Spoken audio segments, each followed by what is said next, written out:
Ready हुनलाई अब के लाउने पाइन सकियो त्यो धार लाउनु चाहिँ यस्तो खालको बनिन्छ। यो खुकुरी यतिको बनाउँदा कति लाग्छ? यसले 1500 1200 धेरै डिजाइनको बनिन्छ खुकुरी। ओके ल खुकुरी चाहिएमा हाम्रो भतिजलाई सम्झिनु होला। सूर्यबहादुर विक्क मापे दुधकोशी वार्ड नम्बर 2 ठुलो ढुङ्गा गलामेमा आउनु होला। सस्तो एकदम राम्रो खुकुरी सबै बनिन्छ। कुटो कोदालोदेखि लिएर हँसिया कचिया सबै बनिन्छ। ल उहाँलाई मूल्यमा बेचिन्छ, सम्झिनु होला। यो पनि सिरुपाती यस्तो हुन्छ। ओके बनिन्छ। यो चाहिँ नयाँ पुरै नयाँ। यो चाहिँ रेडी भएको छैन। ओके हजुर यस्तो खालको ल खुकुरी चाहिएमा हरेक किसिमका सामानहरू बनाइन्छ नि त यहाँ। ओके कोदालोदेखि लिएर कुटो पनि देखाउँ। कुटो के उहाँ चाहिँ हरेक सामानहरू बनाउनुहुन्छ। यो चाहिँ कोदालो नि त। काँटा पनि बनाइन्छ। ओके यो कोदालो चाहिँ कति कति पर्ने? यसलाई 1200, यसलाई 1000, ओके यसलाई 800, यसलाई 800, ओके यसलाई 1000। ओके यसमा बिट चाहिँ आउँदैन नि त? बिट चाहिँ आउँदैन। ओके ल कुटो कोदालो हँसिया टेउरा खुकुरी हँसिया पनि यस्तो खालको बनाएको तर यसको अलिक बनाउनु पर्ने छ।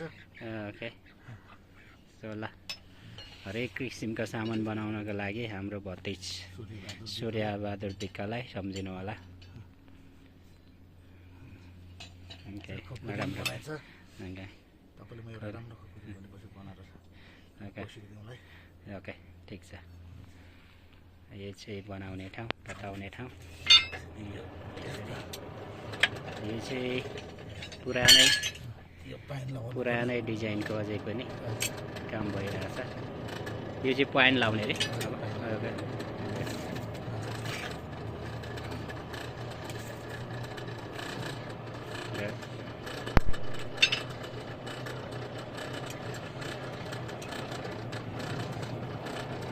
यो कति तताउनु पर्छ? यो 5 मिनट भन्दा पनि 1-2 सेकेन्ड तताउनु तातिन्छ।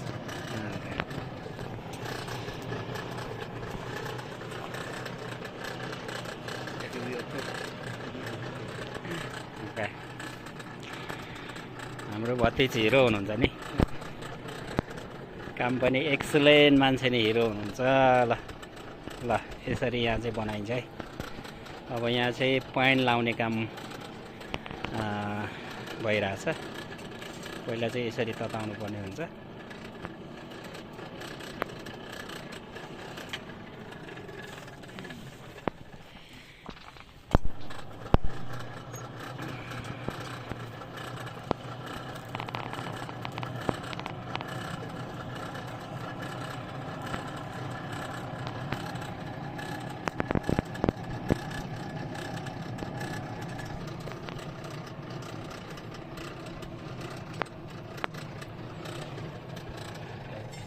ओके यसमा चाहिँ के पानी मात्र हुन्छ? पानी मात्रै अनि यसो अलिकति के औषधि मिसा हुन्छ। ओके के भयो अब? ओके यो चाहिँ सबै लगाइसकेको यो चाहिँ लगाउनु बाँकी थियो। ओके हजुर यसरी खुकुरीमा अब त्यसै गरी लाउने होइन त? यसलाई चाहिँ अझै यसको धेरै धार धार मिलाउनु पर्छ। यसको बिट लाउनु पर्छ। ओके हजुर यो चाहिँ पुरानो खुकुरी हो मर्मत गरेको। ओके रिप्रे ओके ल ठिक छ। यो चाहिँ मापे दुधकोशी गाउँपालिका वार्ड नम्बर 2 को ठुलो ढुङ्गा गाउँ।